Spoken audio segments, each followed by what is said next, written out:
quand même il y a des faits parce que on a souvent vu que le Premier ministre peut-être déformation bu ñu amee la ndax seen carrière et tout ça il a beaucoup insisté sur l'assiette fiscale bi nga xamante ne war nañ ko élargir mais su fekkee ni par exemple déjà que am na ay taxes yu ñëw parce que y a des niches yoo xamante ni ñoom nee nañ dinañ ko identifier parce que amul woon taxe amul woon impôt alors que le Sénégalais tey il a un problème peut-être de pouvoir d'achat kooku ban conséquence la fiscalisation boobu noonu di am ci moom mais nga baal ma balaa ngay répondre nga baal ma y a quelqu'un qui vous salue il s'appelle David bu Sonko nee na ma wax la ni la abonné na ci chaîne bi grâce à vous donc ñu ngi lay nuyu bu baax David bu Sonko doyen Charles mu ngi lay nuyu grand Cheikh Thiam mu ngi lay nuyu. non David moom xelam David moom xelam David moom téyel na boppam am xelam. waaw te maa ngi koy nuyu bu baax a baax. parce que mon garçon comme moom il s'appelle David. ah très bien donc maa ngi koy nuyu bu baax a baax daf ko doom aussi. très bien parce que wax bu ñuy def ni fii yëpp du dara pour njëriñ suñu réew. mën nañ juum nag juum te moom mënul ñàkk. pourquoi moi j'aime bien écouter Cheikh Thiam dafa am intelligence situationnelle. intelligence situationnelle boo ko jàppee ba maîtriser rek moo lay génne sa lu ku si nekk léegi nag da nga wax sànq loo xamante ni mooy le défaut de formation de ta profession ou tu as le défaut de ta formation ou de ta profession donc en principe de loolu mooy indi ngay xalaate nii wala ngay xalaate na le moi je suis journaliste donc lu may njëkk a xool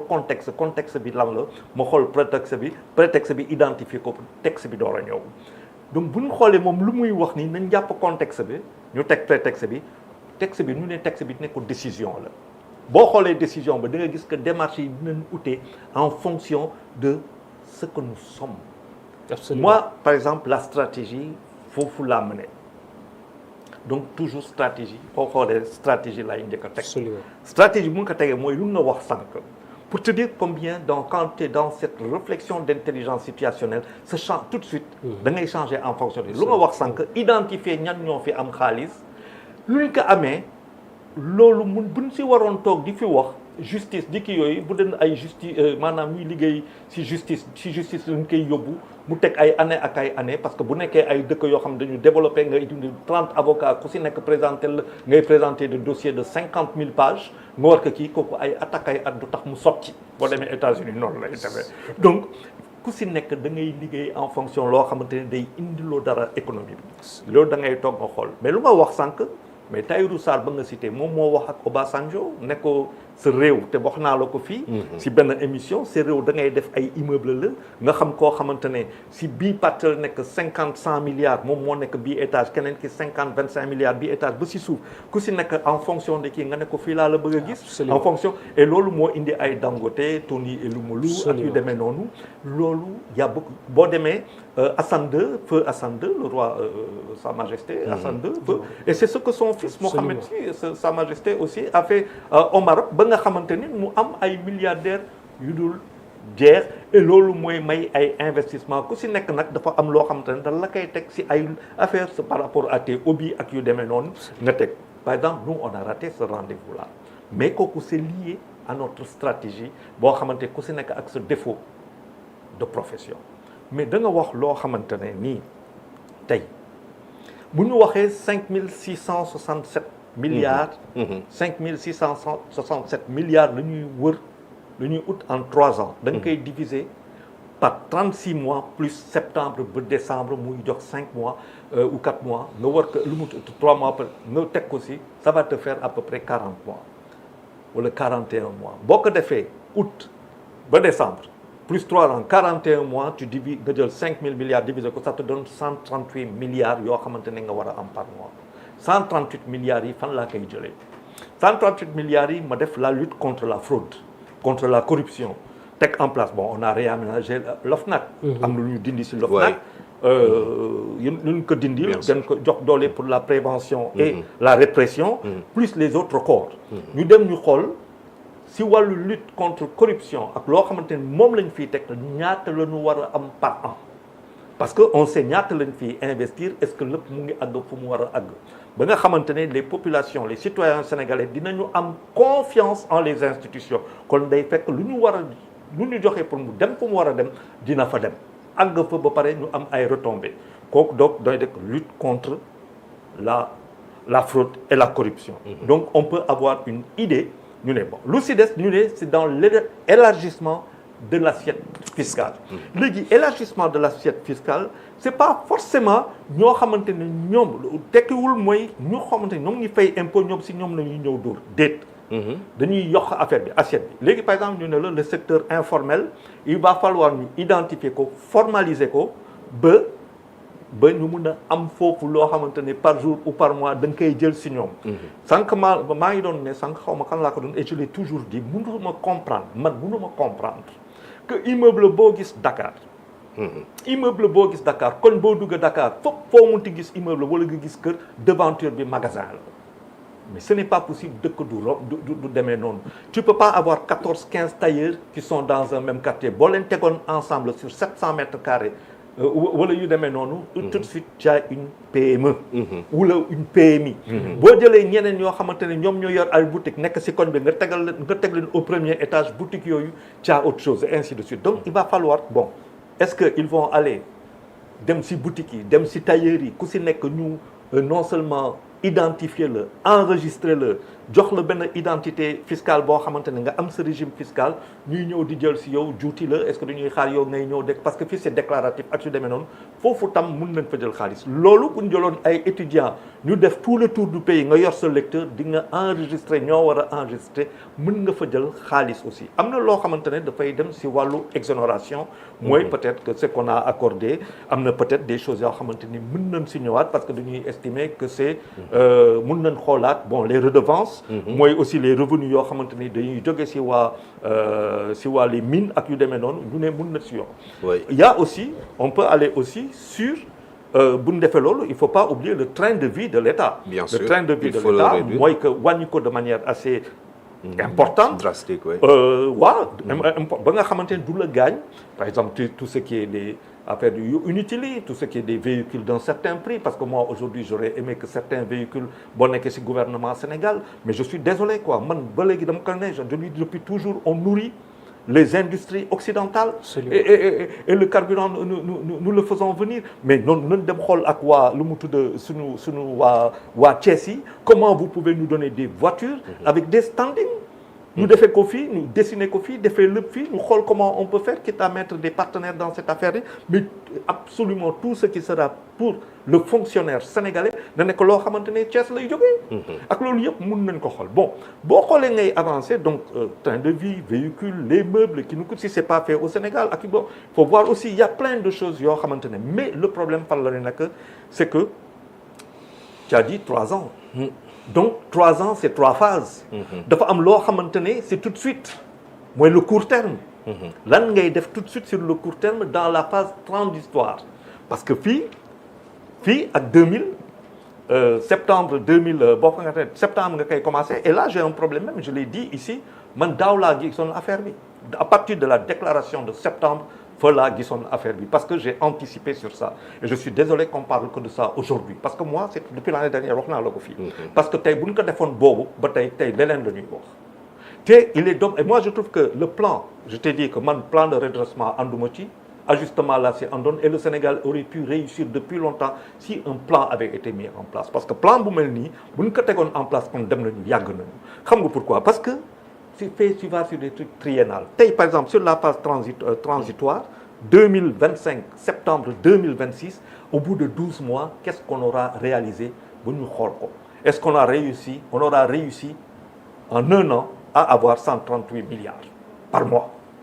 yoo xamante ne day ñëw yokk si loo xamante ni moom la ñu am et ça c'est important après tu as ce qu'on appelle le point d'inflexion mooy le point d'inflexion mooy si diggante 2026 2027 2026 2027 nga xam ne da ngay teg ay affaires ba di gagner xaalis parce que bu ñu ngi wax le pétrole le gaz mais le pétrole le gaz c'est 50 et quelques 60 milliards au plus 70 milliards moom ngay am par an fii ak 2027 il faut pas s'attendre à faire 300 milliards 400 milliards avec le pétrole c'est faux il faut pas qu'on rentre dans ça. Pourtant doyen bu ñuy doog a wax pétrole bi on s'attendait à ce qu'on ait 700 milliards par an de recettes. Moi tu sais quand les gens disaient ça moi ça me faisait rire moi je disais aux gens que pétrole bi 53 milliards bu ñu ko amee la première année nañ jóg tëb. Les gens m'ont dit mais Charles tu parles de quoi ok ma toog na fi nañ dem ñu toog seetaan attention le pétrole quoi on a 10% et tout ça mais bon naka xama et puis le Sénégal ne fait pas le Sénégal si tu as 10% de 1000 milliards de chiffre d'affaires généré par le pétrole ça te fait 10%, ça te fait 100 milliards. Et 100 milliards, c'est sur ce voilà, c'est ce que tu sais. Est-ce qu'on a un chiffre d'affaires de 1000 milliards de chiffre de pétrole par an? Voilà, on n'est pas à ce niveau-là. On est d'accord. Donc maintenant, dans toi, après c'est progressif, ça peut monter de 30, 25 et tout ça. La renégociation, bon, par exemple pour l'or, pour d'autres secteurs, le zircon, l'or, voilà, dans les il y a des renégociations. Je pense qu'ils peuvent aller, on peut essayer, mais il faut un temps transitoire, point d'inflexion, pour nous ramener à la fin de septembre 2027, les 138 milliards, est-ce qu'on les aura eu par mois? Après, tu vas à ce qu'on appelle l'autofinancement. Parce qu'à partir du moment où tu as réalisé cette économie, désormais, sur les ressources endogènes, parce que tu fais partie des pays les plus fiscalisés. Parce que un pays le plus fiscalisé, un pays le mieux fiscalisé. Beaucoup. Il ne faut pas faire du Sénégal le pays le plus fiscalisé, il faut faire du Sénégal le pays le mieux fiscalisé. Et c'est possible. Et moi, je l'ai toujours défendu, c'est possible. Maintenant, c'est juste une question de pédagogie pour que nous, nous gisee loolu am na ñu gis en termes de retour mooy lan mooy le service public. Nit ki fay na lu muy fay impôt mu ngi koy gis si yoon ga mu ngi koy gis si hôpitaux ya mu ngi koy gis fépp foo xamante ne bu mu demee même dans un établissement public. Si tu veux être malade au Sénégal, va dans les Vespasiennes, les toilettes des établissements publics au Sénégal. Dootoo ko defati. Et doyen, vous me permettez parce que li nga wax ci wàllu ñu defoon fi pàcc par pàcc jël atum 2025 dem 2026 jóge 2026 dem 2027 2027 2028 là peut-être moo waroon nekk la suite logique après la présentation. Non, je pense que c'est ce qu'ils vont faire. Non, oui, mais là sauf que yow li ngay wax ay plan d'action la. Non, oui, plan d'action. xam nga dafa am vision bi. Waaw, am la stratégie nationale de développement, bien sûr ce qu'il fallait mettre en place c'est le plan d'action. Non, je pense qu'ils l'ont fait. Je pense loolu tax ma ne communication dafa am solo. Je pense qu'ils l'ont fait parce que mënoo def wax redressement te tegoo le plan même. Le plan, mais il y a une appréciation. Absolument. ak lépp lay commencer mais di nga def bilan d'étape boo defee le bilan d'étape de ce plan mais si ak 2028 daf lay yónni sur 3 phases. La première phase, la première année, mais écoute, est-ce qu'on a atteint l'objectif? Parce que qu'on est 5600 et quelques milliards, divisé par 41 mois, ça te fait 138 milliards. Est-ce qu'on aura atteint l'objectif? Est-ce que dès la première année, est-ce qu'on a atteint les 100%, les 80%, les 70%, les 50%? Parce que beaucoup atteignent le rôle, que va devenir la deuxième année? Parce que 3 ans hors, que va devenir la deuxième année? Que va devenir la troisième année qui t'amène à 2028? Mais 2028, ça t'amène à quoi? Au 31 décembre 2028, ça t'amène à 2 mois de la présidentielle. Attention, donc il y a une dimension politique, une dimension sociale et une dimension économique. Et donc on va gagner sur les 3 plans pour qu'en 2029, les Sénégalais, je veux être reconduit. Je veux être reconduit. Donc, ça veut dire qu'il faut que nous mettions en place, et je pense, honnêtement, je ne peux pas croire qu'ils ont dit tout ça. Bon, après, ils n'ont pas mis ça, je ne peux pas le croire, parce que mais il faut retenir qu'il va falloir aller chercher. Mais bon, il dit chercher, vous faites donc on va réduire le train de vie de l'État. On va aller chercher l'argent et l'ajustement fiscal. Après, on va voir les exonérations, les trucs, les redevances, les revenus et tout. On se trompe. Parce que le risque, moi, que tu n'atteins pas ton objectif, par ailleurs, tu n'as pas créé une niche à haute valeur ajoutée. Parce que la valeur ajoutée, c'est aujourd'hui, il va falloir que nous n'angou, il va falloir, cher, nous n'angou que Sénégal